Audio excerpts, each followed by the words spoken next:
Clash of Clans is a real-time strategy game in which you design and build your own medieval village, populated by bloodthirsty barbarians and wizards. Fend off raiders, battle against players worldwide, and forge powerful alliances with others to destroy enemy clans. Millions of people are playing this free-to-play game right now and enjoying every minute of it. With that being said, here's 7 things that you probably didn't know about Clash of Clans. The creator of the game is Supercell. The company was founded in Finland in 2010. They are responsible for the hit games Boom Beach, Heyday, and Clash Royale. Supercell is valued at over $5.5 billion.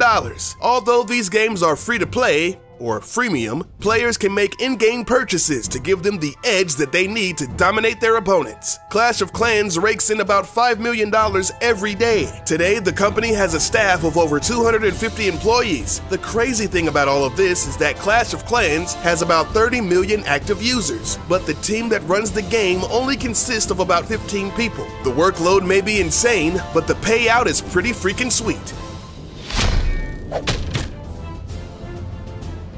Surprisingly, the game earns most of its revenue from the top 10% of players. Elite players know that the only way to stay on top is to shell out some big bucks. Players are incentivized to pay for wall upgrades, gold, elixir, and expensive archer towers, because if they leave their bases unattended in real time, other players can come along and attack them while they're away, losing trophies and resources. A Clash of Clans player named Panda spent over $7,000 in a single month, and at one time, top Clash of Clans player Jorge Yao spent $250 a week on gems.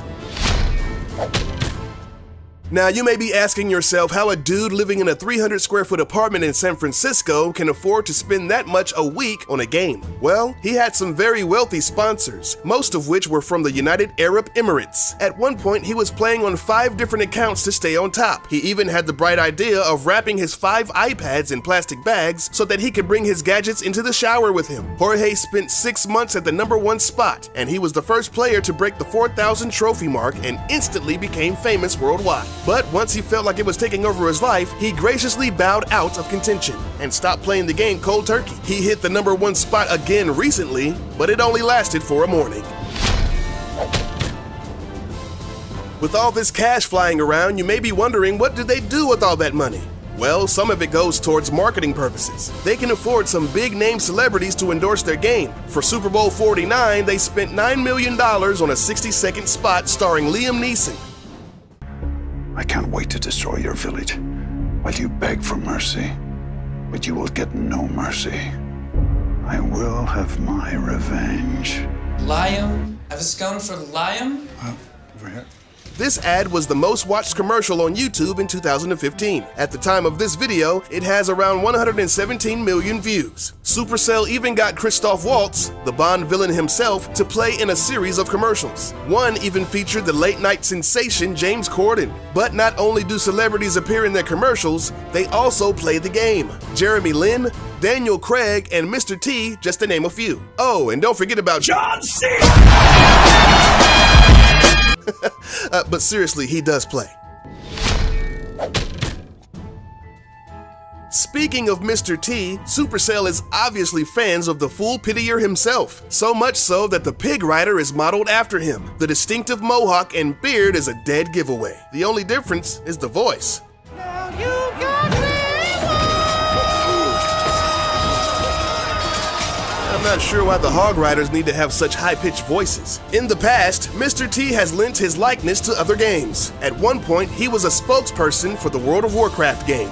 I'm Mr. T and I'm a Night Elf Mohawk. What's your game? Another highly beloved character of the game is the Pika. This seemingly unstoppable force has the strongest armor of any elixir-based troops and the highest damage of any normal unit in the game. The letters P-E-K-K-A don't officially stand for anything in particular. Supercell held a Facebook contest in August of 2012 to see who could come up with the best written-out name for Pika, as judged by the number of likes. The name, Perfect Enraged Knight Killer of Assassins, was the winner. But what is a Pika? A knight? A samurai? A robot? No one knows. But the mysterious and dangerous Pika is a girl. On one of the loading screens, there's a tip that reads, "The armor on Pika is so heavy that spring traps do not work on her." Now, some may say that calling a Pika a her is the same as christening a ship as a she, but honestly, at the end of the day, it doesn't matter what gender Pika is. It's still badass.